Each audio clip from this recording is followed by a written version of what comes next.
1 to 1 ஆன்மீக நேயர்களுக்கு அன்பு வணக்கம். தனுசு ராசிக்கு ஆனி மாத பலன்கள் எப்படி இருக்கும் அப்படிங்கிறத திரு ராஜேந்திரன் அவர்களிடம் கேட்டு தெரிஞ்சுக்குவோம். வணக்கம் சார். வணக்கம்மா. தனுசு ராசிக்கு ஆனி மாத பலன்கள் எப்படி இருக்கும் அப்படிங்கிறத சொல்லுங்கள். தனுசு ராசி அப்படின்னு பார்க்கும்போது தனுசு ராசிக்கு உரிய கிரகம் குரு தானே.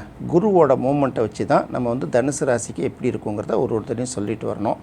அப்படி பார்க்கும்போது ராசிக்கு உரிய கிரகமான குரு உச்சம் பெற்று இருந்தாலும் 8ஆம் இடத்துல இருக்குது. அப்படின்னா 8ஆம் இடத்துல இருக்கிறதுனால அது என்ன மாதிரியான பலன் கொடுக்கும் அப்படின்னு கேட்டிங்கன்னா, இது மறைமுகமாக செல்வம் சேருவதற்கான ஒரு வழியை வகுக்கும். அதுக்கு என்ன பண்ணணும் அப்படின்னு கேட்டிங்கன்னா, நமக்கு பணம் வரக்கூடிய வழி இருக்குல்ல, இந்த வழியை யாருக்கிட்டையுமே சொல்லக்கூடாது. நமக்கு இவ்வளோ தான் சம்பளம் வருது, இது எனக்கு 10லன்னு போய் யார்கிட்டையும் சொல்லக்கூடாது. இந்த மாதம் எனக்கு கொஞ்சம் அதிகமாக வருவாய் வந்ததுன்னு யார்கிட்டையும் சொல்லக்கூடாது. பணம் வரக்கூடிய வழியை யாருக்கிட்டையும் சொல்லாமல் இருந்தால் கொஞ்சம் சேமிப்பு வரும் ஒரு பக்கம். இன்னொரு பக்கம் இந்த 8ஆம் இடத்துல இருக்கக்கூடிய குரு சாதாரணமாக என்ன சொல்லுவோன்னா 1ம் 8ம் அப்படின்னு சொல்லுவாங்க. ஜோதிடம் பார்க்கும்போது லக்னாதிபதி 8ஆம் இடத்துல இருந்தாருன்னா ராசியாதிபதி 8ஆம் இடத்தில் இருந்தாலும் அது என்ன மாதிரியான பலன்களை கொடுக்கும் அப்படின்னு பார்க்கும்போது 1 8 சம்மந்தப்பட்டாலே அது ஏதாவது ஒரு வகையில் ஒரு நெருக்கடி, ஏதாவது ஒரு வகையில் ஒரு சின்ன டிஸ்டர்பன்ஸ், ஏதாவது ஒரு வகையில் ஒரு ஏமாற்றம், ஏதாவது ஒரு வகையில் அவமானம், இப்படி தொடர்ச்சியாக கொடுத்துட்ருக்கோம் அப்படின்னு சொல்லுவாங்க.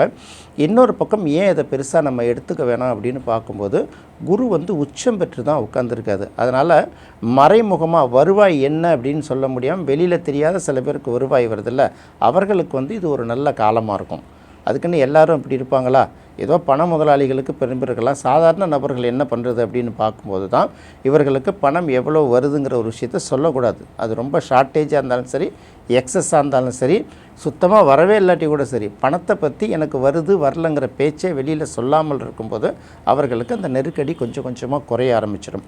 இன்னொரு பக்கம் 8ஆம் இடம்ங்கிறது எப்படின்னா, அது ஒரு வகையில் அதை சேமிப்பாக பார்க்கணும். எப்படி சேமிப்பாக பார்க்கணுன்னா, நமக்கு வர்ற சம்பளம் அது அப்படியே கமிட்மெண்ட்டு கிளியராக இருக்குது அப்படின்னு சொல்கிறோம்ல, அதுலேருந்து ஏதாவது ஒரு ரூபாய் எடுத்து போட முடியுமா, 10 ரூபாய் எடுத்து போட முடியுமா அப்படின்னு பார்க்கணும். அது என்ன பண்ணலான்னா, ஒரு உண்டியல் வைத்து இந்த 8ஆம் இடத்தை விட்டு குரு நவர்ற வரைக்கும் டெய்லி என்ன பண்ணுறது, அல்லது மாதத்துக்கு ஒரு தடவையாவது அதில் ஏதாவது ஒரு அமௌண்ட்டை போடணும். எக்காரணம் கொண்டு அந்த அமௌண்ட்டை எடுக்கக்கூடாது.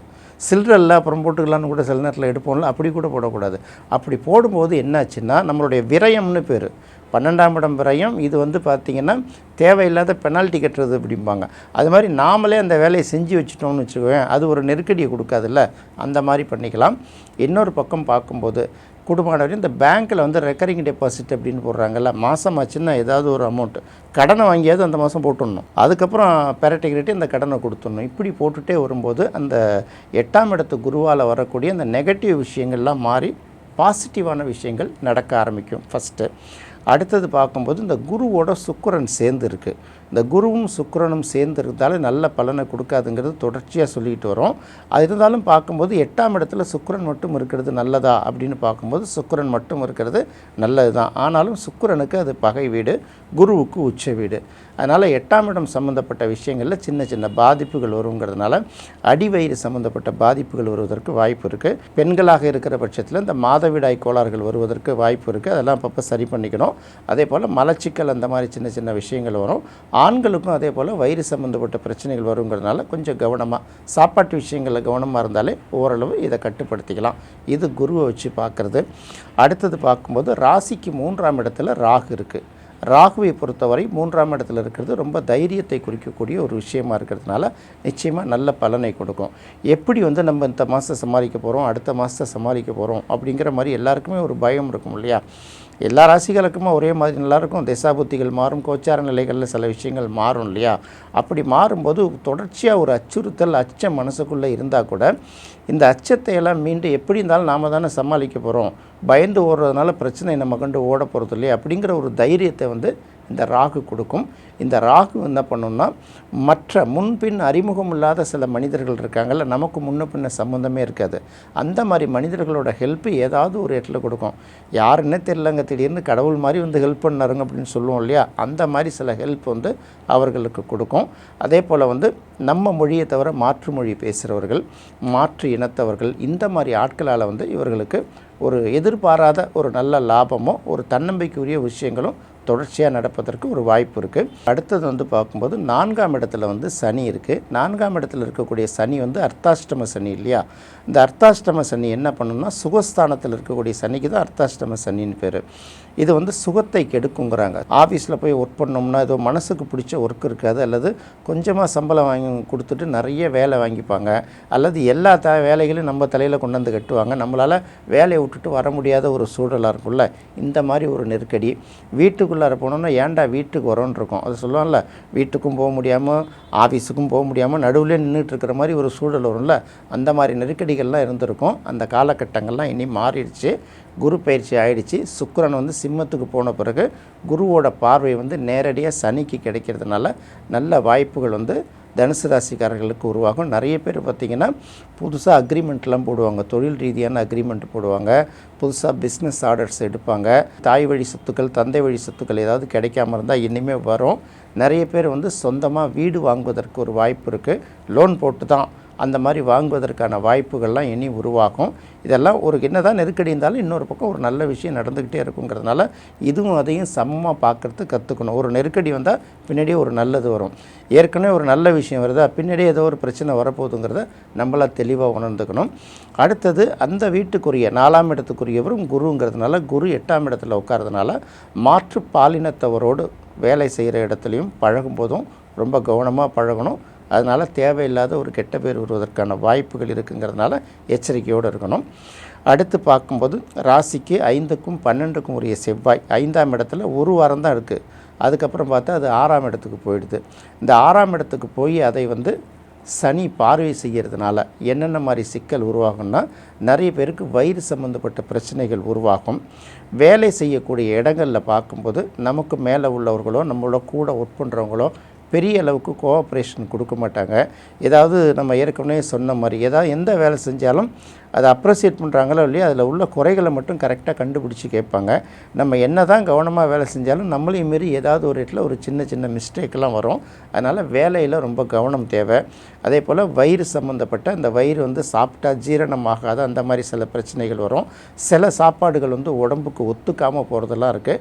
இதெல்லாம் ரொம்ப கவனமாக பார்த்துக்கிட்டாங்கன்னா பெரிய அளவுக்கு பாதிப்பு இருக்காது. இந்த மாதிரி பிரச்சனைகள்லாம் நம்மளை தாக்காமல் இருக்கிறதுக்காக செவ்வாய்க்கிழமை அல்லது சனிக்கிழமை நரசிம்மர் வழிபாடு செய்வது ரொம்ப நல்லதாக இருக்கும். அதை ஒரு 1.5 மாதத்துக்கு அவங்க கண்டினியூ பண்ணிக்கலாம். அதே போல் பார்க்கும்போது நரசிம்மர் வழிபாடு செய்வதற்கு நமக்கு பக்கத்தில் கோயில்கள் இல்லாட்டி கூட சுப்பிரமணியர் அப்படிங்கிற பேரில் உள்ள முருகனை வழிபாடு செய்வதும் நல்ல சிறப்பான பலன்களை இவர்களுக்கு கொடுக்கும். அடுத்து பார்க்கும்போது 7ஆம் இடத்துல சூரியன் புதன் 9ஆம் அதிபதி 7ஆம் இடத்துல இருக்குங்கிறதுனால வீட்டில் இருக்கோ இல்லையோ வாழ்க்கை துணை வந்து நம்மளை போட்டு டார்ச்சர் பண்ணிவிடுவாங்க. அது ரொம்ப கவனமாக பார்த்துக்கணும். 7ஆம் இடத்துல சூரியன் இருந்தாலே அவங்க வந்து ரொம்ப ஆதிக்கம் வந்து கொடி கட்டி பறக்கும். அதனால் 7ஆம் இடத்துல சூரியன் உட்கார்ந்ததுன்னா மனைவியோட கொடி தான் கொடி கட்டி பறக்கும், மனைவியோட அதிகாரம் தான் கொடி கட்டி பறக்கும். பெண்களாக இருக்கிற பட்சத்தில் ஏற்கனவே இவங்க மாட்டிகிட்டு இருந்தாலும் இந்த மாதம் முழுக்க ஆண்கள் மிரட்ட ஆரம்பிச்சிடுவாங்க பெண்களை. அதனால் தனுசு ராசிக்காரர்கள் வாழ்க்கை துணைக்கு கொஞ்சம் அடங்கி போகிறது நல்லது. ஆணாக இருந்தாலும் சரி பெண்ணாக இருந்தாலும் சரி, இந்த இடத்துல அவங்களோட அதிகாரம் இந்த மாதம் முழுக்க கொடிகட்டி பறக்குங்கிறதுனால கொஞ்சம் கவனமாக போகணும். அடுத்தது என்ன பண்ணுவாங்கன்னா தேவையில்லாத வம்பு இழுப்பாங்க. ஆமாம் நான் சொன்னேன், இப்போ என்ன பண்ண போகிறேன் அப்படின்னு கேட்பாங்க. நம்ம சொன்னது தப்புன்னு கூட உணர மாட்டாங்க. சொன்னேன் இப்போ என்ன பண்ணுறீங்க அப்படிங்கிற மாதிரி கேட்பாங்க. அதனால் ரொம்ப கவனமாக இருக்கணும். நாமளும் திரும்ப அதே டோனில் ஆரம்பித்தோம்னா சண்டை பெருசாக போய் குடும்பத்தில் பாதிப்பு வரும். இந்த 1 மாதம் கொஞ்சம் அனுசரித்து போயிட்டோம்னா அடுத்த மாதம் கொஞ்சம் நல்லா இருக்குங்கிறனால கொஞ்சம் அதை வெயிட் பண்ணி பார்க்க வேண்டியதாக இருக்குது. அடுத்தது பார்க்கும்போது 9ஆம் இடம். இந்த 9ஆம் இடத்துல கேது இருக்குது. 9ஆம் இடத்துல கேது இருக்கிறது எக்காரணம் கொண்டும் பெரிய அளவுக்கு நல்ல பலனை கொடுக்காதுங்கிறதுனால ரொம்ப யோசித்து என்னதான் இருந்தால் கூட ஒரு நிறைவான வாழ்க்கை வாழுறோம், நம்ம ஃப்ரீயாக இருக்கோங்கிற மாதிரி மனநிலை இல்லாமல் இருப்பாங்க. அதனால் அதை மட்டும் கொஞ்சம் அனுசரிச்சுக்கணும். அது மட்டும் கொஞ்சம் அனுசரிச்சுக்கிட்டோம்னா போகிற போக்கில் சரியாக போயிடும். இதுக்கு என்ன பரிகாரம் அப்படின்னு பார்க்கும்போது தந்தை யாராவதுக்கு உடம்பு சரியில்லாமல் இருந்தாங்கன்னா அவர்களுக்கு கொஞ்சம் கூட இருந்து சர்வீஸ் பண்ணணும். சப்போஸ் வெளியூரில் இருந்தாங்கன்னா நம்மளால் பண்ண முடியாது இல்லையா, அப்போ அவர்கள் டெய்லி ஒரு தடவை ஃபோன் பண்ணி எப்படி இருக்கீங்க என்ன இருக்கீங்க அப்படின்னு விசாரிக்கலாம். தந்தை இல்லையா, தந்தை கூட பிறந்தவர்கள் இருப்பாங்கள்ல, சித்தப்பா பெரியப்பா இருக்காங்கல்ல, அவர்களை கூப்பிட்டு அவங்களுக்கு உடல்நிலை சரியில்லைன்னா அவங்களுக்கு மருத்துவ செலவு நான் பார்த்துக்கிறேன், ஏன்னா கொஞ்சம் கொஞ்சம் அனுப்புகிறேன் அப்படின்னு அனுப்பும்போது அவங்களுடைய ஆசீர்வாதம் கிடைக்கும். ஒருவேளை எப்படி முடியலன்னா நம்ம தந்தை மாதிரி சில பேர் அக்கம் பக்கத்தில் இருப்பாங்க, தந்தை வயதில் சில பேர் இருக்காங்கல்ல, அவர்களுக்கு அந்த உதவி செய்யும்போது அதுவே பரிகாரமாக இருக்கும், அவர்களுக்கு ஒரு நல்ல பலனை கொடுக்கும். ஒட்டு மொத்தமாக பார்க்கும்போது ஆனி மாதம் அப்படிங்கிறது சின்ன சின்ன நெருடல்கள் நெருக்கடிகள் தொடர்ச்சியாக இருந்தால் கூட இவர்களுக்கு என்ன தேவையோ அதுக்கு ஏதாவது ஒரு வழியில் இவர்களுக்கு முற்றிலும் புதியவர்களால் முன்பின் அறிமுகம் இல்லாதவர்களால் இவர்களுக்கு ஒரு வருவாயை கொடுத்து ஒரு வாழ்க்கை வசதி வாய்ப்புகளும் அமைஞ்சிரும். இன்னொரு பக்கம் நெருக்கடியும் கஷ்டமும் ஒரு பக்கம் போயிட்டு இருந்தால் கூட நம்ம சொல்லக்கூடிய இந்த கடவுள் வழிபாடுகளில் அவங்க மேற்கொண்டாங்கன்னா ஓரளவுக்கு மனநிறைவு கிடைக்கும். இதுதான் ஆனி மாதத்தை பொறுத்த வரைக்கும் தனுசு ராசிக்கு கிடைக்கக்கூடிய பலன்களாக நம்ம பார்க்கலாம். தனுசு ராசிக்காரர்கள் ஆணாக இருந்தாலும் பெண்ணாக இருந்தாலும் அவங்களோட வாழ்க்கை துணை பேசுறதுக்கு எதிர்பேச்சு பேசாமல் இருந்தால் ஆனி மாதம் ரொம்ப கிளியராக போகும் அப்படிங்கிறத ரொம்ப தெளிவாக சொன்னீங்க சார். ரொம்ப நன்றி சார். நன்றிம்மா. தனுசு ராசிக்கு ஆனி மாத பலன்கள் எப்படி இருக்கும் அப்படிங்கிறத இந்த நிகழ்ச்சியில் பார்த்தோம். மகர ராசிக்கு ஆனி மாத பலன்கள் எப்படி இருக்கும் அப்படிங்கிறத அடுத்த நிகழ்ச்சியில் பார்ப்போம். நன்றி, வணக்கம்.